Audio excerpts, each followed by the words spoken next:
പ്രിയമുള്ള സുഹൃത്തുക്കളെ, ഇസ്ലാമിന്റെ ആധാരശിലയായ തൗഹീദുമായി ബന്ധപ്പെട്ടുകൊണ്ട് ആ തൗഹീദിൽ നിന്നുമുള്ള വ്യതിയാനങ്ങൾ എങ്ങനെയാണ് ലോകത്ത് സംഭവിച്ചത് എന്നതുമായി ബന്ധപ്പെട്ടുകൊണ്ടുള്ള കുറച്ച് കാര്യങ്ങളാണ് നിങ്ങളോട് ഞാൻ കുറെ ഖുത്ബകളിലായി സൂചിപ്പിച്ചു വന്നത്. അതിന്റെ മർമ്മം എന്ന് പറയുന്നത് ശിർക്ക് ജന്മം കൊള്ളുന്നതിന്റെ അടിത്തറ എന്നത് 2 പോയിന്റിൽ നിന്നുകൊണ്ടാണ്. അതിലൊന്ന്, അദൃശ്യനായ ദൈവത്തെ ആരാധിക്കുന്നതിനേക്കാൾ ദൃശ്യമായ ഒന്നിലേക്ക് നമ്മുടെ ശ്രദ്ധ കേന്ദ്രീകരിക്കുമ്പോൾ നമുക്ക് കൂടുതൽ മനസ്സാന്നിധ്യം കിട്ടുമെന്നതാണ് അവർ സമർപ്പിക്കുന്ന ഒരു ഫിലോസഫി. പ്രപഞ്ചനാഥനെ സംബന്ധിച്ചിടത്തോളം അദൃശ്യനാണ്. ആ അദൃശ്യനായ ദൈവത്തെ ആരാധിക്കുകയും പൂജിക്കുകയും പ്രാർത്ഥിക്കുകയും ചെയ്യുന്നതിനേക്കാൾ അതിന്റെ ഒരു ദൃശ്യമായ ഒരു പ്രതിരൂപം നമ്മുടെ മുമ്പിലുണ്ടെങ്കിൽ, ദൃശ്യമായ ഒന്ന് നമ്മുടെ മുമ്പിലുണ്ടെങ്കിൽ നമുക്ക് ആരാധനയ്ക്കും പ്രാർത്ഥനയ്ക്കുമൊക്കെ കൂടുതൽ ഏകാഗ്രത കിട്ടുമെന്നതാണ്. ഏകാഗ്രത എന്ന പോയിന്റിൽ നിന്നുമാണ് അത് ഒരു ഭാഗത്ത് ജന്മം കൊള്ളുന്നത്. ഇത് ഒരു വശം, അത് അതിന്റെ സൈദ്ധാന്തികമായ വശം. മറ്റൊന്നതിന് പ്രായോഗികമായ വശം എന്ന് പറയുന്നത് മനുഷ്യരെ സംബന്ധിച്ചിടത്തോളം അവർക്ക് അവരുടെ ആധ്യാത്മികമായ സാധനകളിൽ കൂടി അവർക്ക് ഉയർന്ന് അത്യുന്നതമായ അവസ്ഥയിലേക്ക് ഉയർന്ന് അതിലേറ്റവും അവസാനത്തിൽ അവർക്ക് ആ പ്രപഞ്ച സൃഷ്ടാവിൽ ലയിക്കാൻ കഴിയും എന്ന ആ ഒരു സങ്കല്പമാണ്. ആധ്യാത്മിക പ്രവൃത്തിയിൽ കൂടി മനുഷ്യർ ഉയർന്നുകൊണ്ടേയിരിക്കും. സാധാരണ മനുഷ്യരിലും വ്യത്യസ്തമായ ഘട്ടത്തിലേക്ക് ഉയർന്ന് അവർക്ക് ഏറ്റവും ഉന്നതമായ സ്ഥാനത്തെത്താൻ പറ്റും. അവസാനം എത്തി ഹിന്ദു തത്വശാസ്ത്രം പറയുന്ന പോലെ അഹം ബ്രഹ്മാസ്മി, ഞാൻ തന്നെയാണ് ബ്രഹ്മം എന്ന് വെച്ചാൽ ബ്രഹ്മത്തിൽ ലയിക്കുക ആധ്യാത്മികമായ പ്രക്രിയയിൽ. അപ്പൊ ആധ്യാത്മികമായ പ്രക്രിയയിൽ കൂടി മനുഷ്യനെ സംബന്ധിച്ചിടത്തോളം അവൻ ഉയർന്ന സ്ഥാനങ്ങൾ ലഭിക്കുന്നു, വ്യത്യസ്തമായ സ്ഥാനങ്ങൾ ലഭിക്കുന്നു സാധാരണ മനുഷ്യനേക്കാൾ. അങ്ങനെ ഉയർന്നെത്തി ദൈവത്തിൽ വിലയം പ്രാപിക്കാൻ കഴിയും. അതാണ് അഹം ബ്രഹ്മാസ്മി, അദ്വൈതം എന്ന് ഹിന്ദു മതവിശ്വാസികൾ സിദ്ധാന്തിക്കുന്നു. അത് ഞാൻ ആ ക്രിസ്തുമതത്തിൽ ഞാനാണ് വഴിയും ജീവനും സത്യവും എന്ന് യേശു പറഞ്ഞായി പറയുന്നത്. ഞാനും കർത്താവും ഒന്നാകുന്നു, ഞാനാണ് വഴിയും ജീവനും സത്യവും. ഇതിങ്ങനെ ലയിച്ച് മുകളിലേക്ക് എത്താൻ കഴിയും ഈ സങ്കല്പമാണ്. അപ്പൊ ലോകത്ത് നമ്മൾ പരിശോധിച്ച് നോക്കുവാൻ അല്ലാഹു സുബ്ഹാനഹു വ തആല ആദം നബി അലൈഹി ഇസ്ലാമിനെ കൂടി ലോകത്ത് അവതരിപ്പിക്കുന്ന ശുദ്ധമായ തൗഹീദ് സങ്കല്പമാണ്. ആ തൗഹീദ് സങ്കല്പത്തിൽ ഈ 2 കാഴ്ചപ്പാടുമില്ല.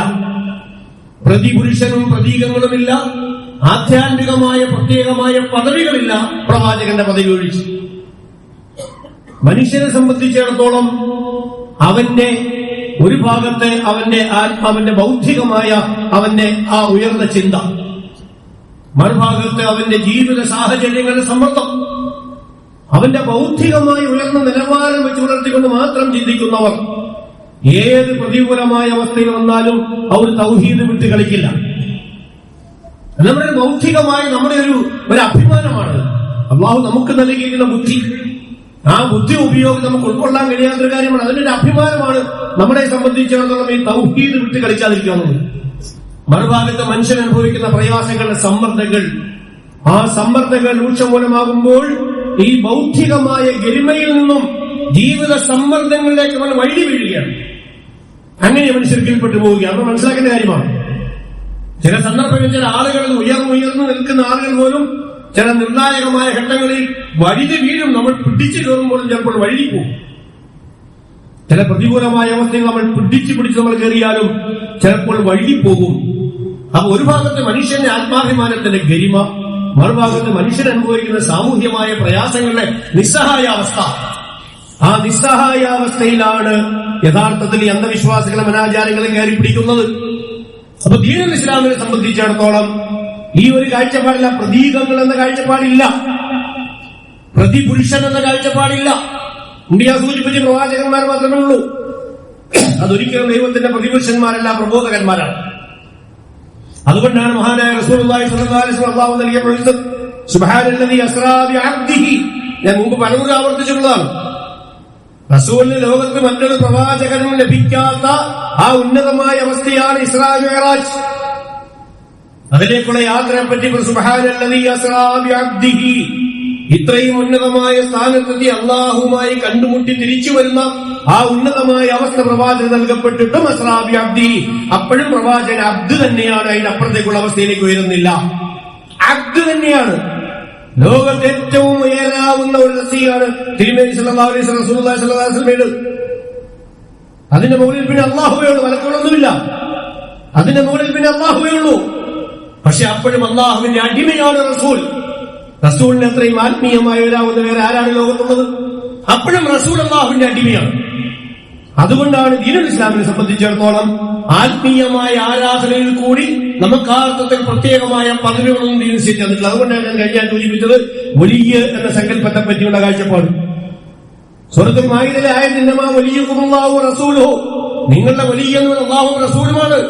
വല്ലദീന ആമനുല്ലദീന യുഖീമൂന സ്വലാത്ത വയുഊതൂന സക്കാത്ത്, നമസ്കാരം നിലനിർത്തുകയും സക്കാത്ത് കൊടുക്കുകയും വഹും റാക്കിഊൻ, റാക്കിഊൻ എന്ന് വെച്ചാൽ റുക്കൂ ചെയ്യുന്നവരല്ല, വഹും ഖാദിഊൻ, വിനയത്തോടുകൂടി. കാരണം നിസ്കാരം നേരത്തെ പറഞ്ഞാണ്, വിനയത്തോടുകൂടി നമസ്കരിക്കുകയും സക്കാത്ത് കൊടുക്കുകയും ചെയ്യുന്ന മുഅ്മിനുകളും അല്ലാഹുവും റസൂലുമാണ് നിങ്ങളുടെ വലിയ, നിങ്ങളുടെ സഹകാരികൾ, നിങ്ങളുടെ സഹായികൾ എന്നാണ് സൂറത്തുൽ മാഇദയിൽ അല്ലാഹു നമ്മളെ പഠിപ്പിക്കുന്നത്.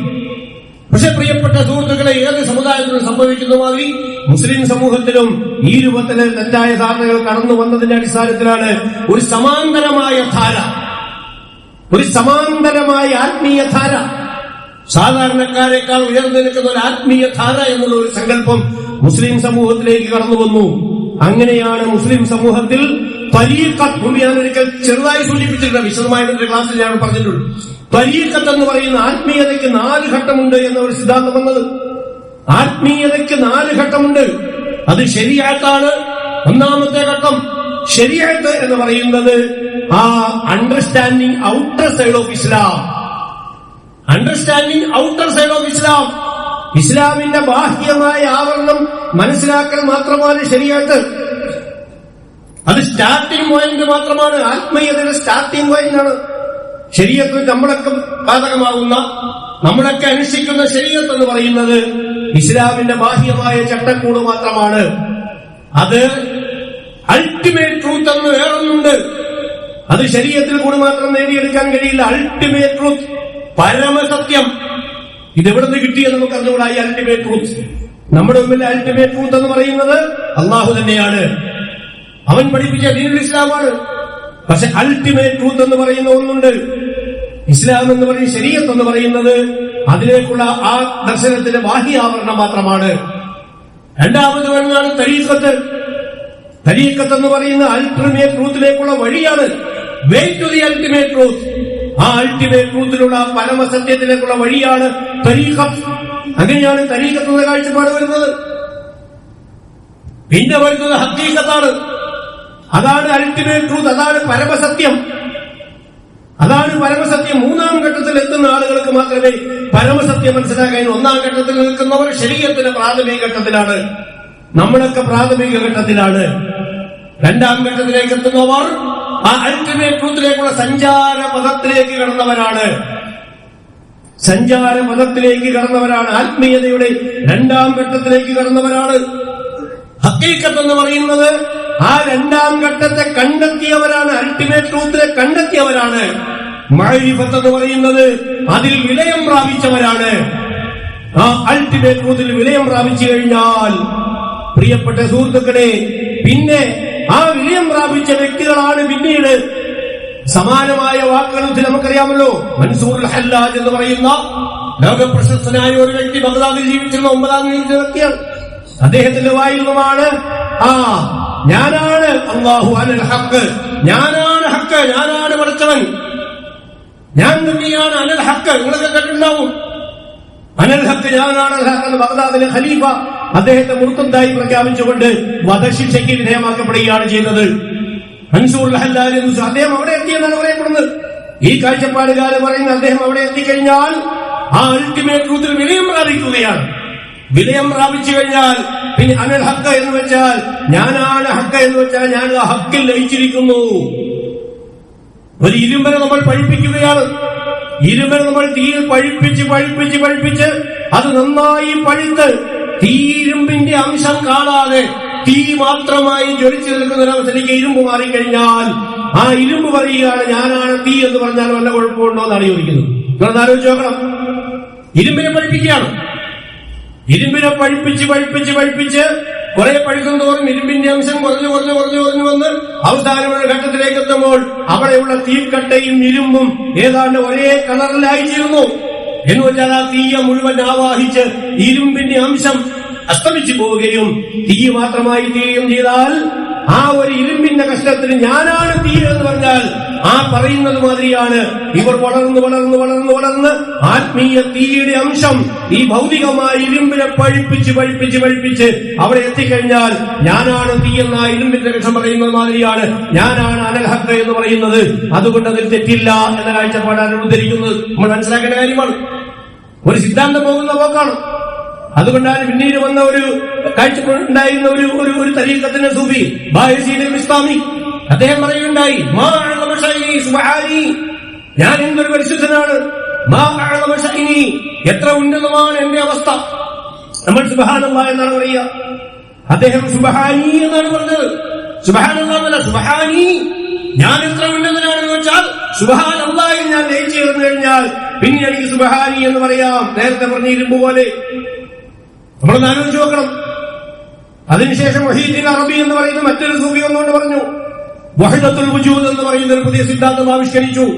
വഹദത്തുൽ വുജൂദ് എന്ന് പറഞ്ഞാൽ ഏക അസ്തിത്വം. ഈ ലോകത്ത് റിയൽ അസ്തിത്വം ഒന്നിനു മാത്രമേ അള്ളാഹുവിന് മാത്രമാണ്. ബാക്കി നമ്മളിലെല്ലാം കാണുന്നത് അള്ളാഹുവിന്റെ അസ്തിത്വത്തിന്റെ ഭാഗമാണ്. അദ്വൈതം എന്ന് പറയുന്ന ഹിന്ദു തത്വശാസ്ത്രം അതാണ് അദ്വൈതം. ക്രിസ്തുമതം അത് തന്നെയാണല്ലോ. ഞാൻ നേരത്തെ പറഞ്ഞില്ല, ഞാനാണ് വഴിയും ജീവനും സത്യവും. അദ്വൈതത്തിൽ പറയുന്നത് എന്താ? അദ്വൈതത്തിൽ അവർ പറയുന്ന സമാനമായ കാഴ്ചപ്പാടാണ്. അവരോട് ചോദിച്ചാൽ വിഗ്രഹാരാധന എന്ന് പറയുന്നത് തികച്ചും അജ്ഞരായ വിവരമില്ലാത്ത സാധാരണക്കാർക്കുള്ളതാണ്. അവർക്ക് വിഗ്രഹങ്ങളില്ലെങ്കിൽ അവർക്ക് പ്രാർത്ഥിക്കാൻ കഴിയില്ല. വിവേകാനന്ദൻ വിഗ്രഹാരാധന എതിർത്തിട്ടുണ്ടല്ലോ എന്ന് ചോദിച്ചാൽ വിവേകാനന്ദൻ രണ്ടാം ഘട്ടത്തിലേക്ക് തരീഖത്തിൽ നമ്മൾ അറബി ഭാഷയിൽ പറയുകയാണെങ്കിൽ, ഇസ്ലാമിന്റെ ഭാഷയിൽ പറയുകയാണെങ്കിൽ ശരീഅത്തിന്റെ ഘട്ടത്തിൽ നിന്നും തരീഖത്തിലേക്ക് കടന്ന വ്യക്തിയാണ്. ആ വ്യക്തിക്ക് വിഗ്രഹങ്ങൾ ആവശ്യമില്ല. അത് അദ്ദേഹത്തിന് ആവശ്യമില്ല എന്നാണ് പറയുന്നത്. സാധാരണക്കാർക്ക് ആവശ്യമില്ല എന്നല്ല, അദ്ദേഹം അവസ്ഥയിലേക്ക് എത്തിയിരിക്കുന്നു. ഇനി അദ്ദേഹത്തിന് വിഗ്രഹത്തിന്റെ അവസ്ഥ ആവശ്യമില്ല. അവിടുന്ന് കുറെ കൂടി മുകളിലേക്ക് പോയി കഴിഞ്ഞാൽ അവരെവിടെ എത്തിച്ചേരും? അവരാ ദൈവത്തിൽ യഥാർത്ഥത്തിൽ പിന്നെ ത്രിമൂർത്തി സങ്കല്പത്തിൽ വിശ്വസിക്കാനവർ ആ ത്രിമൂർത്തികളെ ആരാധിക്കുമ്പോൾ അവർക്ക് മുമ്പിൽ പ്രതീകങ്ങളൊന്നും ആവശ്യമില്ല. അവിടെ നിന്നും മുകളിലേക്ക് ആത്മീയമായി ഉയർന്നാൽ അവർ അദ്വൈതത്തിൽ ദൈവത്തിൽ വിലയം പ്രാപിക്കുകയാണ്. അതുകൊണ്ട് മുസ്ലിങ്ങളെ, നിങ്ങളെക്കാൾ ഉയർന്ന ഏകദ വിശ്വാസികളാണ് നിങ്ങൾ ദ്വിത്വത്തിൽ മാത്രമേ ദ്വൈതത്തിലേ എത്തിയിട്ടുള്ളൂ. ഞങ്ങൾ അദ്വൈതത്തിലാണ് എന്നാണ് അവർ പറയുക. ആലോചിക്കണം, നമ്മൾ ദ്വൈതത്തിലേ എത്തിയിട്ടുള്ളൂ. ദ്വൈതം എന്ന് വെച്ചാൽ ദൈവവും സൃഷ്ടിയും മനുഷ്യനും, അതാണ് ദ്വൈതം. ഞങ്ങളാണെങ്കിൽ ഹിന്ദു ഫിലോസഫി എന്ന് പറയുന്നത് ദ്വൈതത്തിൽ നിന്നും അടുത്ത ഘട്ടത്തിലേക്ക് കടന്നു. ആ അടുത്ത ഘട്ടത്തിലേക്ക് കടന്നവരാണ് ഞങ്ങൾ അദ്വൈതവാദികൾ. അതുകൊണ്ട് അദ്വൈതത്തിൽ നിൽക്കുന്ന ഞങ്ങളെ സംബന്ധിച്ചിടത്തോളം ഞങ്ങളിൽ സാധാരണക്കാർക്കോ ഇടത്തട്ടുകാർക്കോ വേണ്ടി വെച്ചുകൊടുത്തിരിക്കുന്ന ഈ വിഗ്രഹാരാധനയോ ദേവീ സങ്കല്പത്തെ വെച്ചുകൊണ്ട് ഞങ്ങളുടെ ഈ ആധ്യാത്മികമായ ഔന്നത്യത്തെ നിങ്ങൾക്ക് അടക്കാൻ കഴിയില്ല എന്നാണ് അവരുടെ സിദ്ധാന്തന്മാർ പറയുന്നത്. നമ്മളൊന്ന് ആലോചിച്ച് നോക്കാൻ 4 ഘട്ടമാണ് അവർ പറയുന്നത്. അതേമാതിരി അവിടെ പറയുന്നത്, ഇവിടെ പറയുന്നത് എന്താണെന്ന് ചോദിച്ചാൽ ഞാൻ നേരത്തെ സൂചിപ്പിച്ചല്ലോ, അതായത് മനുഷ്യനെ സംബന്ധിച്ചിടത്തോളം അവൻ 4 ഘട്ടത്തിലേക്ക് അവൻ കടക്കുകയാണ്. ഒന്ന് തരീഖത്ത് എന്ന് പറയുന്ന ഘട്ടം. ആ തരീഖത്താണ് യഥാർത്ഥത്തിൽ ഈ സത്യാന്വേഷണത്തിലുള്ള വഴി. ഈ വഴിയിലേക്ക് പ്രവേശിച്ചു കഴിഞ്ഞാൽ പിന്നെ അവരെ സംബന്ധിച്ചിടത്തോളം അവർക്ക് മറ്റു നിയമങ്ങളൊന്നും ബാധകമാകുന്ന അവസ്ഥയല്ല. അവർ നമസ്കരിക്കുന്നില്ല, നോമ്പ് വെക്കുന്നില്ല, അത് കഴിക്കുന്നില്ല, ഇത് കഴിക്കുന്നില്ല, നമ്മൾ നോക്കേണ്ട കാര്യമൊന്നുമില്ല. ശരീഅത്തിന്റെ ചട്ടക്കൂട് അവർ ഭേദിച്ചിരിക്കുന്നു. ഉദാഹരണത്തിന് പറയുന്ന, ഒരു കപ്പലിൽ യാത്ര ചെയ്യുകയാണ്. കപ്പലിൽ യാത്ര ചെയ്യുമ്പോൾ കപ്പലിന്റെ നിയമങ്ങൾ അവർക്കുണ്ട്. പക്ഷെ കപ്പൽ എന്ന് പറയുന്നത് ശരീഅത്താണ്. കടൽ എന്ന് പറയുന്നതാണ് തരീഖത്ത്. തരീഖത്താകുന്ന കടലിലേക്ക് ഒരാൾ ചാടിക്കഴിഞ്ഞാൽ കപ്പലാകുന്ന ശരീഅത്തിലെ നിയമങ്ങൾ അയാൾക്ക് ബാധകമല്ല. കപ്പലിൽ യാത്ര ചെയ്യുമ്പോൾ പല നിയമങ്ങളുണ്ട്. അദ്ദേഹം കപ്പൽ കടന്നിരിക്കുന്നു. ശരീഅത്താവുന്ന കപ്പൽ കടന്ന് തരീഖത്താവുന്ന കടലിലേക്ക് എടുത്തിയാടിയിരിക്കുന്നു. ആത്മീയ കടലിലേക്ക് ചാടിയ വ്യക്തിക്ക്, ബസ്സിൽ നിന്നും ഇറങ്ങിയ വ്യക്തിക്ക് ബസ്സിലെ നിയമങ്ങൾ ബാധകമാണോ? തീവണ്ടിയിൽ നിന്നും താഴെ ഇറങ്ങിയ വ്യക്തിക്ക് തീവണ്ടിയിലെ നിയമങ്ങൾ ബാധകമാണോ? വിമാനത്തിൽ നിന്നും പുറത്തിറങ്ങി ആകാശത്തേക്ക് ഇറങ്ങി സഞ്ചരിക്കുന്ന വ്യക്തിക്ക് വിമാനത്തിലെ നിയമങ്ങൾ ബാധകമാണോ? ഒരു വ്യക്തിക്ക് വിമാനത്തിന്റെ ആകാശത്ത് വെച്ച് വിമാനത്തിൽ നിന്ന് പുറത്തിറക്കാൻ കഴിഞ്ഞാൽ അയാൾക്ക് പിന്നെ എയർഫോഴ്സ് എയർ ഇന്ത്യയുടെ വല്ല നിയമങ്ങളും ബാധകമാണോ എന്ന് പറഞ്ഞത് മാതിരിയാണ് ഇവർ. നിങ്ങളൊക്കെ കപ്പലിൽ സഞ്ചരിക്കുന്ന ശരീഅത്തിന്റെ ആളുകളാണ്. നിങ്ങൾ കപ്പലിലെ ഹലാമുകളൊക്കെ നിങ്ങൾ പാലിക്കണം. പക്ഷേ തരീഖത്തിന്റെ സൂഫികൾ അവർ കടലിലേക്ക് ചാടിയവരാണ്. ആത്മീയതയിൽ കടലിലേക്ക് ചാടിയവരാണ്. അതാണ് തരീഖത്ത്. ആഴക്കടലാണ് ഹഖീഖത്ത്. ആഴക്കടലാണ് അൾട്ടിമേറ്റ് ട്രൂത്ത് ഹഖീഖത്ത്. അവര് കടലിൽ ചാടി എല്ലാവരും ആഴക്കടലിലേക്ക് എത്തില്ല. കപ്പലിലെ എല്ലാവർക്കും കടലിലേക്ക് ചാടാൻ കഴിയില്ല. അതിന് ആത്മീയമായ കരുത്ത് വേണം. ആത്മീയമായ കരുത്ത് കൊണ്ട് കടലിലേക്ക് ചാടിയ മുഴുവൻ ആളുകൾക്കും കടലിന്റെ അടിത്തട്ടിലേക്ക് പോകാനുള്ള ആത്മീയ കരുത്തുണ്ടാവുകയില്ല. കടലിന്റെ അടിത്തട്ടിലേക്ക് പോകുന്നതാണ് യഥാർത്ഥത്തിൽ ഹഖീഖത്ത് എന്ന് പറയുന്നത്. കടലിന്റെ അടിത്തട്ടിൽ പോയാൽ മാത്രം പോരാ, അവിടുത്തെ മുത്തുകൾ വാരിയെടുക്കാൻ കഴിയുന്നവനാണ് മഅരിഫത്ത് എന്ന് പറയുന്ന അത്യുന്നതമായ ആത്മീയ അവസ്ഥയിലേക്ക് അവൻ എത്തിച്ചേരുക. മുത്തുകൾ വാരിയെടുക്കുക. അപ്പൊ കപ്പലിൽ യാത്ര ചെയ്യുന്നവരും കടലിലേക്ക് ചാടുന്നവരും കടലിന്റെ ആഴത്തട്ടിലേക്ക് നീന്താൻ കഴിയുന്നവരും ആഴക്കടലിൽ പോയി മുത്തുകൾ വാരിയെടുക്കാൻ കഴിയുന്നവരും തമ്മിൽ അജഗജാന്തരമുണ്ട്. ഇവർക്കെല്ലാവർക്കും ഒരേ നിയമമല്ല. ഇതാണ് വിശുദ്ധ ഒരു പുതിയ കാഴ്ചപ്പാടാണ്. ഒരു പുതിയ കാഴ്ചപ്പാട് നമ്മൾ മനസ്സിലാക്കുന്നത്. നൂറ്റാണ്ടുകളായ ലോകത്തുള്ള ബാബിലോണിയൻ നാഗരികതയുണ്ട്, സുമേരിയൻ നാഗരികതയുണ്ട്, ഈജിപ്ഷ്യൻ നാഗരികതയുണ്ട്, ഗ്രീക്ക് ഈ നാഗരികത എല്ലാം ഉള്ള നേരത്തെ പറഞ്ഞ കാഴ്ചപ്പാടാണ്. ഒന്ന് പ്രതീകങ്ങൾ, പ്രതിപുരുഷന്മാർ. മറ്റൊന്ന് ആത്മീയമായി വളർന്ന് ദിവ്യത്വത്തിലേക്ക് എത്തിച്ചേരുക. ഗ്രീക്ക് തത്വശാസ്ത്രത്തിൽ നിങ്ങൾ കാണാൻ പറ്റും. ഗ്രീക്ക് ദേവീദേവന്മാരുടെ സങ്കല്പം, ബാബിലോണിയൻ ദേവീദേവന്മാരുടെ സങ്കല്പം, ഈജിപ്ഷ്യൻ ദേവീദേവന്മാരുടെ സങ്കല്പം, ഇന്ത്യൻ ദേവീദേവന്മാരുടെ സങ്കല്പം. ഇതിനകത്തെല്ലാം കാണാൻ നേരത്തെ പറഞ്ഞ രണ്ടടിസ്ഥാനമാണ്. ഒന്ന് പ്രതീകങ്ങൾ, പ്രതിപുരുഷന്മാർ. മറ്റൊന്ന് ആത്മീയമായ വളർച്ചയിൽ കൂടി ദിവ്യമായ പദവിയിലേക്ക് എത്തി അവിടെ ചെന്ന് ലയിച്ചു ചേരുക. അവിടെ പോയി ലയിച്ചു ചേരുക. അതിനെയാണ് ഇസ്ലാമിന്റെ ഭാഷ വഹ്ദത്തുൽ വുജൂദ്. ലോകത്തുള്ള ഒറ്റ അസ്തിത്വമേ ഉള്ളൂ. നമ്മളെല്ലാം കാണുന്നത് ദൈവത്തിന്റെ അള്ളാഹുവിന്റെ അംശങ്ങളാണ്. നമുക്കതിന് വേണമെങ്കിൽ ഊതി ഊതി ഊതി കാച്ചി കാച്ചി കാച്ചി കാച്ചി നമ്മുടെ ശരീരത്തിൽ നിന്നും ഭൗതികമായ അംശങ്ങളെ പൂർണ്ണമായും ഒഴിവാക്കി നമ്മുടെ അങ്ങനെ തന്നെ ആ ദിവ്യമായ അംശത്തിന്റെ ഭാഗമാക്കി മാറ്റിക്കഴിഞ്ഞാൽ നമുക്ക് അള്ളാഹുവിൽ ലയിച്ചു ചേരാം. അതിനുശേഷം ഞാനാണ് ഹക്ക് എന്ന് പറഞ്ഞാൽ അതിൽ തെറ്റില്ല. അതിനുശേഷം സുബ്ഹാനല്ലാഹി എന്നതിൽ തെറ്റില്ല. കാരണം നേരത്തെ പറഞ്ഞ ഇരുമ്പ് പോലെയാണ്. ആ ഇരുമ്പ് പഴുത്തിരിക്കുന്നു. തേങ്ങ നിങ്ങൾ എടുത്തു നോക്കുക. തേങ്ങയ്ക്ക് ചകിരിയുണ്ട്. ആ ചകിരിയാണ് നിങ്ങളുടെ ശരീരത്ത്. ആ ചകിരി പൊതിച്ചതെന്ന് മാത്രം നിങ്ങൾക്ക് ഒന്നും കിട്ടാൻ പോകുന്നില്ല. അതിന്റെ ഉള്ളിൽ ചിരട്ടയുണ്ട്. ആ ചിരട്ട പൊട്ടിക്കാൻ കഴിയുന്നവനാണ് തരീഖത്തിന്റെ ആളുകൾ. ചിരട്ട പൊട്ടിച്ചാൽ മാത്രം മതിയാവുകയില്ല. അതിന്റെ അകത്ത് തേങ്ങയുണ്ട്. ആ തേങ്ങയാണ് പ്രിയപ്പെട്ട സുഹൃത്തുക്കളെ മൂന്നാമത്തെ ഘട്ടമാവുന്ന മഅരിഫത്ത്. പോരാ, തേങ്ങയാട്ടി വെളിച്ചെണ്ണ നിങ്ങൾക്ക് കിട്ടിക്കഴിഞ്ഞാൽ പിന്നെ ചകിരി വേണോ? വേണ്ട. പിന്നെ ചിരട്ട വേണോ? വേണ്ട. പിന്നെ തേങ്ങ വേണോ? വേണ്ട. അവർ വെളിച്ചെണ്ണ കിട്ടിയവരാണ്. വെളിച്ചെണ്ണ കിട്ടിയവനോട് ചകിരിയുടെ നിയമം നിങ്ങൾ പറയുകയാണോ? വെളിച്ചെണ്ണ കിട്ടിയവനോട് ചിരട്ടയെ പറ്റി നിങ്ങൾ പറയുകയാണോ? വെളിച്ചെണ്ണ കിട്ടിയവനോട് നിങ്ങൾ തേങ്ങയെ പറ്റി നിങ്ങൾ പറയുകയാണോ? അവര് വെളിച്ചെണ്ണയിലേക്ക് എത്തി. അതാണ് മുത്ത്, കടലിലെ മുത്ത്. നിങ്ങൾ തീ കത്തിക്കുകയാണ്. തീ കത്തിക്കുമ്പോൾ അതിന്റെ പ്രാരംഭ പ്രവർത്തനം എന്താണ്? വിറക് കൂട്ടി തീ കത്തിക്കുക. അതാണ് ശരീഅത്ത്. തരീഖത്ത് എന്ന് പറഞ്ഞാൽ അതിൽ നിന്നും തീയുടെ ജ്വാല ഉയർന്നു വരുന്നു. ആ തീജ്വാലയാണ് തരീഖത്ത് എന്ന് പറയുന്നത്. ആ തീജ്വാല ഒരാൾക്ക് തന്റെ ആത്മാവിലേക്ക് ആവാഹിക്കാൻ കഴിയുകയാണെങ്കിൽ അതിനെയാണ് നമ്മൾ ഹഖീഖത്ത് എന്ന് പറയുന്നത്. അവസാനം അവൻ തന്നെ ആ തീജ്വാലയായി മാറുകയാണ്. ഈ കത്തിക്കുന്ന വ്യക്തി ഇല്ലാതെയായി, വിറകില്ലാതെയായി, തീജ്വാലയില്ലാതെയായി. അവസാനം ഈ വ്യക്തി എന്ന തീജ്വാലയിലേക്ക് വിലയം പ്രാപിച്ചു കഴിഞ്ഞാൽ പിന്നെ ഞാനാണ് അഗ്നി എന്ന് നേരത്തെ ഇരുമ്പ് പറഞ്ഞ വ്യക്തിക്ക് പറയാൻ നിങ്ങൾ ആലോചിച്ച് നോക്കണം. സമാന്തരമായി ഉയർത്തിക്കൊണ്ടുവരുന്ന ഒരു പുതിയ ഒരു സിദ്ധാന്തമാണ്. ആ സിദ്ധാന്തത്തിൽ കൂടി ലോകത്തിൽ വ്യത്യസ്തമായ തലങ്ങളിലേക്ക് മഹാന്മാരായ ആത്മീയ ഔലിയാക്കൾ അവർക്ക് വ്യത്യസ്തമായ പദവി നിർണയിച്ചു കൊടുത്തുകൊണ്ട് 7 തരത്തിലുള്ള ഔലിയാക്കളുടെ ശൃംഖലയാണ് അവർ സിദ്ധാന്തിക്കുന്നത്. 7 തരത്തിൽ. നമ്മൾ സാധാരണ കണ്ട ഖുതുബുൽ അഖ്താബ്. എന്താണ് ഖുതുബുൽ അഖ്താബ്? ഔലിയാക്കളെ മൊത്തം നിയന്ത്രിക്കുന്ന ലോകത്തുള്ള വ്യത്യസ്തമായ ഔലിയാക്കൾ ഈ പ്രപഞ്ച സംവിധാനങ്ങളിലൊക്കെ നിയന്ത്രിക്കുന്ന കുത്തുബ് എന്ന് വെച്ചാൽ ആക്സിസ് എന്നാണ്. നമ്മളിപ്പോ കേൾക്കാൻ ആക്സിസ് ഓഫ് പ്രസിഷൻ നമ്മൾ കേൾക്കാറുണ്ട്. ഇപ്പൊ നമ്മൾ സാധാരണ കേൾക്കുന്നതാണ്. പ്രതിരോധത്തിന്റെ നെടുന്തൂൺ, ഈ പ്രപഞ്ചത്തിന്റെ നെടുന്തൂണാണ് അവർ. നെടുന്തൂണുകളുടെ നെടുന്തൂൺ ഗൗസുൽ അഅ്ളം. ശൈഖ് അബ്ദുൽ ഖാദിർ ജിലാനി ഗൗസുൽ അഅ്ളം. എന്താണ് ഗൗസുൽ അഅ്ളം എന്ന് വെച്ചാൽ? അള്ളാഹുവിന്റെ ഭാഗത്ത് നിന്ന് ജനങ്ങൾക്ക് സഹായം സ്വീകരിച്ചു കൊടുക്കാൻ കഴിയുന്ന ആളുകൾ. ഗൗസ് എന്ന് വെച്ചാൽ സഹായി എന്നാണ്. ഗൗസ് നമ്മൾ ഇസ്തിഗാസ എന്ന് കേട്ട് സഹായ അഭ്യർത്ഥന, സഹായം. ആ പോയിന്റിൽ നിന്നുമാണ് അള്ളാഹു അല്ലാത്ത വിശുദ്ധന്മാരോട് സഹായം അഭ്യർത്ഥിക്കാം. അത് ദുആയല്ല, അത് സഹായമാണ്. ഇസ്തിഗാസ ഗൗസുൽ അഅ്ളം. അള്ളാഹുവിൽ നിന്നും ഒരു സഹായം സ്വീകരിച്ച് നമ്മളിലേക്ക് എത്തിച്ചേരുകയാണ്. ഗൗസുൽ അഅ്ളം അൽ ഇമാമാൻ. ഈ രണ്ടു കൂട്ടർക്കും കാവലായി രണ്ട് പ്രപഞ്ചത്തിന്റെ ആത്മീയതയും ഭൗതികതയും നിയന്ത്രിക്കുന്ന രണ്ട് മഹാഉലിയാക്കളാണ് അൽ ഇമാമാൻ. ഒന്ന് ഈ പ്രപഞ്ചത്തിന്റെ ഭൗതിക സംവിധാനത്തിന്റെ മേൽനോട്ടം, മറ്റൊന്ന് ഈ പ്രപഞ്ചത്തിന്റെ ആത്മീയ സംവിധാനത്തിന്റെ മേൽനോട്ടം. ഇവിടെ അതൊക്കെ ഇങ്ങനെയൊക്കെ ഉണ്ടോ നിങ്ങൾ സങ്കല്പിച്ചു നോക്കുക. നിങ്ങൾക്ക് തോന്നും ഇങ്ങനെയൊക്കെ ഉണ്ടോ, ഇങ്ങനെയൊക്കെ ആളുകൾ ചിന്തിക്കുമോ എന്ന്. ഒരു വലിയ തത്വശാസ്ത്രം ഇസ്ലാമിൽ കെട്ടിപ്പടുത്തിരിക്കുന്നതാണ്. അതിനുശേഷം വരെയാണ് അബുദാൽ. ഞാൻ ചെറുത് അബുദാൽ. ചില ഉലിയാക്കൾ ലോകത്തിന് പല ഭാഗത്ത് ഒരേ സമയത്ത് ജീവിക്കാൻ കഴിയുന്നവർ. അതുകൊണ്ട് അദ്ദേഹം ഇവിടെ ഉണ്ടെങ്കിൽ ഇവിടെ നമസ്കരിക്കുന്നുണ്ടോ ഇല്ലയോ നമ്മൾ നോക്കണ്ട.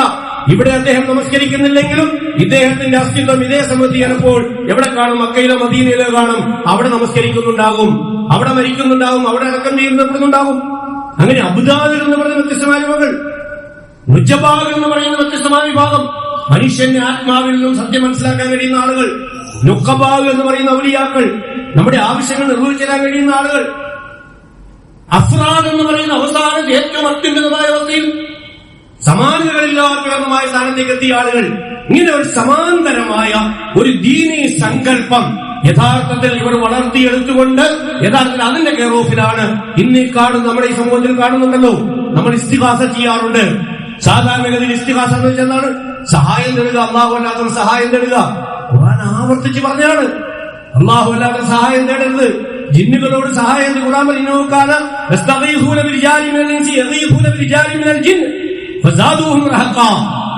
മനുഷ്യന്മാരിൽപ്പെട്ട ചില ആളുകൾ ജിന്നുകളോട് സഹായം തേടിയിരുന്നു. ജിന്നുകളെ അഹങ്കാരികളാക്കി മാറ്റിയെന്നാണ്. ജിന്നുകൾ അഹങ്കരിച്ചു. ഞങ്ങൾക്ക് അതൊക്കെ കഴിയുമോ എന്ന് വെച്ചാൽ ജിന്നുകളുടെ അഹങ്കാരം വർദ്ധിപ്പിക്കുക എന്നതല്ലാതെ ജിന്നുകൾക്ക് നിങ്ങളെ സഹായിക്കാൻ കഴിയില്ല. അള്ളാഹു റസൂൽ ആവർത്തിച്ച് പറഞ്ഞിട്ടുണ്ട് ഖുർആനിൽ, നിങ്ങൾക്ക് എന്ത് ബുദ്ധിമുട്ട് വന്നാലും നിങ്ങൾ അല്ലാഹുവിനെ ഉദ്ഉനി അസ്തജിബ് ലക്കും, നിങ്ങൾ എന്നോട് ചോദിക്കുക. നഹ്നു അഖ്റബു ഇലൈഹി മിൻ ഹബ്ലിൽ വരീദ്, നിങ്ങളുടെ കണ്ഠനാളത്തേക്കാൾ അടുത്ത് നിൽക്കുന്നവനാണ് ഞാൻ. നിങ്ങൾ എന്നോട് ചോദിക്കുക. അള്ളാഹുവിനേക്കാൾ കരുണയുള്ളവൻ, അള്ളാഹുവിനേക്കാൾ ദയയുള്ളവൻ, അള്ളാഹുവിനേക്കാൾ സ്നേഹമുള്ളവൻ ആരാണ് പ്രിയപ്പെട്ട സുഹൃത്തുക്കളെ ലോകത്തുള്ളത്? ആരാണ് ലോകത്തുള്ളത്? ഈ പ്രപഞ്ചത്തിലെ ഏത് സംവിധാനത്തെ അടിപൊളി മാറ്റാൻ കഴിയുന്നവനാണല്ലോ അള്ളാഹു. എന്തിനേയും എപ്പോഴും എങ്ങനെയും മാറ്റാൻ അള്ളാഹു. അതുകൊണ്ട് നിങ്ങൾ പക്ഷേ ഇവിടെ സിദ്ധാന്തിക്കുന്ന എന്താണ്? അത് ഡയറക്റ്റ് ചോദിക്കുന്നതിനേക്കാൾ ഇവരോട് ചോദിക്കാം. ഇങ്ങനെയാണ് ഇസ്തിഗാസ എന്ന് പറയുന്ന പുതിയ സമ്പ്രദായം ഉണ്ടാകുന്നത്. അങ്ങനെയാണ് അവർ ജീവിച്ചതിന് ശേഷം മരിച്ചതിന് ശേഷവും അവർക്ക് കഴിവുണ്ട്. അങ്ങനെയാണ് മക്ബറകൾ. കാണപ്പെട്ട ഔലിയാക്കൾ ജീവിച്ചിരുന്നു, അവർ മരണപ്പെട്ടു പോയപ്പോൾ ആ കാണപ്പെട്ട ഔലിയാക്കളുടെ മക്ബറകൾ അവിടെ അവരുടെ ആത്മാവ് ജീവിച്ചിരിക്കുന്നു എന്നതാണ്. പിന്നെ അവിടെ നമ്മൾ സിയാറത്ത് തുടങ്ങുകയാണ്. ഇസ്ലാമിലാണെങ്കിൽ ലോകത്ത് പുണ്യം കിട്ടുമെന്നുള്ള തീർത്ഥാടനം 3 പള്ളികളിലേക്കുള്ളൂ. പുണ്യം കിട്ടുമെന്ന ലക്ഷ്യം വെച്ചുള്ള തീർത്ഥാടനം ലോകത്ത് 3 പള്ളികളിലേക്കേ ഉള്ളൂ. പക്ഷെ നമ്മൾ 3000 കേന്ദ്രങ്ങൾ, മക്ബറകൾ നമ്മൾ തീർത്ഥാടന കേന്ദ്രങ്ങളാക്കി ലോകത്തിന് നാനാഭാഗത്ത് മാറ്റി. ഏത് കാഴ്ചപ്പാടിൽ? ഈ കാഴ്ചപ്പാടിലാണ്. അവിടെ അടങ്ങിയിരിക്കുന്ന വ്യക്തി അത്യുന്നതമായ സ്ഥാനത്തെത്തിയ വ്യക്തിയാണ്. ആ വ്യക്തി മരണത്തിന് ശേഷവും ജീവിച്ചിരിക്കുന്നു. അദ്ദേഹത്തിന്റെ പ്രതാപം, അദ്ദേഹത്തിന് സഹായിക്കാൻ കഴിയും, അദ്ദേഹത്തിന്റെ പ്രയാസങ്ങൾ കേൾക്കാൻ കഴിയും. അതുകൊണ്ട് മക്ബറയിൽ പോയി നമ്മൾ എന്ത് ചെയ്യുകയാണ്? വിലപിക്കുകയാണ്. അവിടെ നേർച്ചകൾ സമർപ്പിക്കുകയാണ്. അവരുടെ അവദാനങ്ങൾ പാരായണം ചെയ്യുകയാണ്. ഈ 3 പള്ളി എന്ന് പറയുന്ന മസ്ജിദുൽ ഹറാം, മസ്ജിദുൽ നബവി, ബൈത്തുൽ മുഖദ്ദസ് മാത്രമാണ്. വേറെ ലോകത്തിലെ ഒരു പള്ളിയിലേക്കും പോകുന്നത് കൊണ്ട് പ്രത്യേക പുണ്യമില്ല. പ്രത്യേക പുണ്യം നിങ്ങൾ വേറെ മക്കയിലെ തന്നെ വേറൊരു പള്ളിയിലേക്ക് പോവുക. ഇനി മസ്ജിദുൽ ഖുബയിലേക്ക് തന്നെ പോവുക. മസ്ജിദുൽ ഖുബയിലേക്ക് പോയത് കൊണ്ട് ആ മസ്ജിദുൽ ഖുബായുടെ പ്രത്യേക പുണ്യമൊന്നും നിങ്ങൾക്കില്ല. ആ പള്ളിയിൽ പോയി നമസ്കരിച്ച പുണ്യം മാത്രമേ ഉള്ളൂ. ബഗ്ദാദിലെ പള്ളിയിലേക്ക് നിങ്ങൾ പോവുക, മദീനയിലെ വേറെ പള്ളിയിലേക്ക് നിങ്ങൾ പോവുക. മസ്ജിദ് നബവി മാത്രമാണ് പവിത്രം. മസ്ജിദുൽ ഹറാം മാത്രമാണ് ആ അർത്ഥത്തിൽ പവിത്രം. ആ അർത്ഥത്തിൽ പിന്നെ ബൈത്തുൽ മുഖദ്ദസാണ്. പക്ഷേ നമ്മൾ ലോകത്തിന്റെ നാനാഭാഗത്ത് എന്ത് ചെയ്തു? തീർത്ഥാടന കേന്ദ്രങ്ങൾ, ക്ഷേത്രങ്ങളെ പോലെ, ക്രൈസ്തവരുടെ ആരാധനാലയങ്ങളെ പോലെ, വിഗ്രഹങ്ങളും പ്രതീകങ്ങളും വെച്ചുകൊണ്ടുള്ള ആരാധനാലയങ്ങളെ പോലെയുള്ള മക്ബറകൾ, തീർത്ഥാടന കേന്ദ്രങ്ങൾ, പുണ്യാളന്മാരുടെ ആശ്രമങ്ങൾ നമ്മൾ കെട്ടിപ്പടുത്തു. അവരോട് നമ്മൾ പ്രാർത്ഥിക്കാൻ തുടങ്ങി, അവരുടെ മുമ്പിൽ നമ്മളെ വിലപിക്കാൻ തുടങ്ങി. അവർക്ക് വേണ്ടി നമ്മൾ ആയത്തും ഹദീസും ഒക്കെ ഓതി, യാസീനൊക്കെ ഓതി അവരിലേക്ക് നമ്മളിങ്ങനെ അയച്ചു കൊടുക്കുകയാണ്. നമ്മുടെയൊക്കെ മരിച്ചുപോലുള്ള കാലം നമ്മൾ ഈ ഓതിയ ഖുർആനൊക്കെ നീ അല്ലാഹു റസൂലിലേക്ക് നീ ഇങ്ങനെ അയച്ചു കൊടുക്കും. അതിൽ ശിർക്കൊന്നുമില്ല. പക്ഷെ അല്ലാഹു റസൂൽ അതിന്റെ ആവശ്യമില്ല, അങ്ങനെയോട്ട് പോവുകയില്ല. അവനവൻ ചെയ്തത് മാത്രമാണ്. മനുഷ്യനെ സംബന്ധിച്ചിടത്തോളം അവനവൻ ചെയ്തതല്ലാതെ മറ്റൊരാൾ ചെയ്തത് നമുക്ക് കിട്ടുകയില്ല. നമ്മൾ ചെയ്തത് മാത്രമേ, അല്ലെങ്കിൽ നമ്മളതിന് കാരണക്കാരനാണ്. അപ്പൊ നിങ്ങൾ ചോദിക്കും, റസൂല് കാരണക്കാരനല്ലേ? അതെ, റസൂല് കാരണക്കാരനാണ്. അതുകൊണ്ട് ലോകത്തുള്ള വിശ്വാസികൾ നിർവഹിക്കുന്ന മുഴുവൻ കർമ്മങ്ങളെയും ഒരു വിഹിതം ആരും പ്രാർത്ഥിക്കാതെ റസൂലിലേക്ക് എത്തും. ആരും അയച്ചു കൊടുക്കണ്ട. നിങ്ങളുടെ വാപ്പ നിങ്ങളെ നന്നായി വളർത്തിയിട്ടുണ്ടെങ്കിൽ നിങ്ങളുടെ ഓരോ അമലിന്റെയും പുണ്യം നിങ്ങളുടെ വാപ്പയിലേക്ക്, ഖബറിലേക്ക് എത്തുമെങ്കിൽ നിങ്ങൾ അവിടെ ചെന്നുകൊണ്ട് ഞാൻ ഈ ഓതിയ യാസീന്റെ തവാബ് അല്ലാഹുവേ നീ ഖബറിലേക്ക് അയച്ചു കൊടുക്കണേ എന്ന് പറയേണ്ട കാര്യമേ ഇല്ല. നിങ്ങൾ ദുനിയാവിൽ എവിടെ ഇരുന്ന് യാസീൻ ഓതിയാലും നിങ്ങളുടെ വാപ്പയാണ് ആ യാസീൻ ഓതാൻ നിങ്ങൾ പഠിപ്പിച്ചെങ്കിൽ നിങ്ങളുടെ വാപ്പയുടെ ഖബറിലേക്ക് എത്തും. നിങ്ങൾ നമസ്കരിക്കുന്ന ഓരോ റക്അത്തിന്റെയും പുണ്യം നിങ്ങളുടെ കുഞ്ഞുകുട്ടികളെ നിങ്ങൾ ഇപ്പോൾ തന്നെ നമസ്കാരം പഠിപ്പിച്ച് നിങ്ങൾ പഠിപ്പിച്ചതിന്റെ പേരിലാണ് ആ കുട്ടികൾ നമസ്കരിക്കുന്നതെങ്കിൽ നിങ്ങൾ ആലോചിച്ചോളൂ. ചെറിയ കുട്ടികൾ വളർത്തിക്കൊണ്ടുവരുന്നത് നിങ്ങൾ മനസ്സിലായിക്കോളൂ. റസൂൽ പറഞ്ഞു 7 വയസ്സായാൽ നിങ്ങൾ അവർ നമസ്കാരം പഠിപ്പിക്കണം. 10 12 വയസ്സ് ചെറിയ അടി കൊടുത്താലും കുഴപ്പമൊന്നുമില്ല, അവിടെ നിങ്ങൾ നമസ്കാരം പഠിപ്പിക്കണം. അങ്ങനെ പഠിപ്പിച്ച് അവൻ നമസ്കാരക്കാരനായി മാറിയാൽ പ്രിയപ്പെട്ട സുഹൃത്തുക്കളെ, അനന്തമായി അവന്റെ ജീവിതകാലം നിർവഹിക്കുന്ന ഓരോ ഫർള്, സുന്നത്ത്, മുസ്തഹബ് നമസ്കാരത്തിന്റെയും അവൻ ഓതുന്ന ഓരോ അക്ഷരങ്ങളുടെ ഖുർആനായത്തിന്റെയും അവൻ നിർവഹിക്കുന്ന ഓരോ പ്രാർത്ഥനയുടെയും അവൻ കൊടുക്കുന്ന ഓരോ നയാ പൈസയുടെയും പുണ്യം നിങ്ങളുടെ ഖബറിലേക്ക് ഇങ്ങനെ എത്തിക്കൊണ്ടേയിരിക്കും. അതിനവൻ പ്രത്യേകമായി റെക്കമെൻഡ് ചെയ്യേണ്ട കാര്യമില്ല. നേരെ മറിച്ചാണെങ്കിൽ അവൻ ചെയ്യുന്ന തിന്മയുടെയും നിങ്ങളുടെ ഖബറിലേക്ക് എത്തിക്കൊണ്ടേയിരിക്കും. നിങ്ങൾ കാരണക്കാരനാണെങ്കിൽ അതിന് അവന് കൊടുക്കണേ എന്ന് പരലോകത്ത് പ്രാർത്ഥിക്കുന്ന മാതിരി ഞങ്ങളുടെ രക്ഷിതാക്കളെയും നേതാക്കന്മാരെയും അനുസരിച്ചാണ് ഞങ്ങളുടെ നാശം. അതുകൊണ്ട് അവർക്ക് ഇരട്ടി ശിക്ഷ കൊടുക്കണേ എന്ന് പറഞ്ഞ പോലെ അങ്ങനെ പ്രാർത്ഥിക്കൊന്നും ഇവിടെ അല്ലാതെ തന്നെ കിട്ടും. അപ്പൊ അതിനാരും എങ്ങോട്ട് മയക്കണം. അതല്ലാത്ത ഒരാൾക്കും നിങ്ങൾ എവിടെയെങ്കിലും പോയി ഞാൻ ഈ ഓതി അങ്ങോട്ട് കൊടുക്കണമെന്ന് പറഞ്ഞ് എന്തിനു കൊടുക്കണം? എന്താവശ്യം? എന്തിനു കൊടുക്കുന്നു? കൊടുക്കേണ്ട ഒരു കാര്യമില്ല. ഏതോ ഒരാളുടെ ഉമ്മയുടെ ഖബറിൽ ചെന്നിട്ട് അവിടെ ചെന്ന് യാസീൻ ഓതിയിട്ട് ഈ ഉമ്മയ്ക്ക് കൊടുക്കണം. എന്തിന്? ആ ഉമ്മയും നിങ്ങൾ നമ്മളെല്ലാം ബന്ധുവിളിക്കുന്നത് ഇങ്ങനെ കിട്ടുന്ന പുണ്യം കൊണ്ട് സ്വർഗത്തിൽ പ്രവേശിക്കുമോ? അങ്ങനെയാണെങ്കിൽ പിന്നെ സ്വന്തം മകൾ എന്താണ് പ്രസക്തി? പ്രിയപ്പെട്ട സുഹൃത്തുക്കളെ, കുറെ പേര് ഇങ്ങനെ യാസീൻ ഓതുന്നു, അവരെല്ലാവരും കുടിച്ച് ഒരാളുടെ പേർക്ക് അയച്ചു കൊടുക്കുന്നു. അതുകൊണ്ട് അവന്റെ അമലൊന്നും നോക്കാതെ യാസീന്റെ ബലത്തിൽ അവൻ സ്വർഗത്തിൽ പോകുമെങ്കിൽ ഈ ലോകത്ത് അവന്റെ ഹക്കും ബാത്തിലും എന്താണ് അർത്ഥമുള്ളത്? നിങ്ങളൊന്ന് ആലോചിച്ച് നോക്കുക. സ്വന്തം കർമ്മം കൊണ്ട് സ്വർഗത്തിൽ പോകുമെങ്കിൽ പിന്നെ എന്തിനാണ് ഈ മറ്റുള്ളവർ യാസീൻ നമുക്ക്?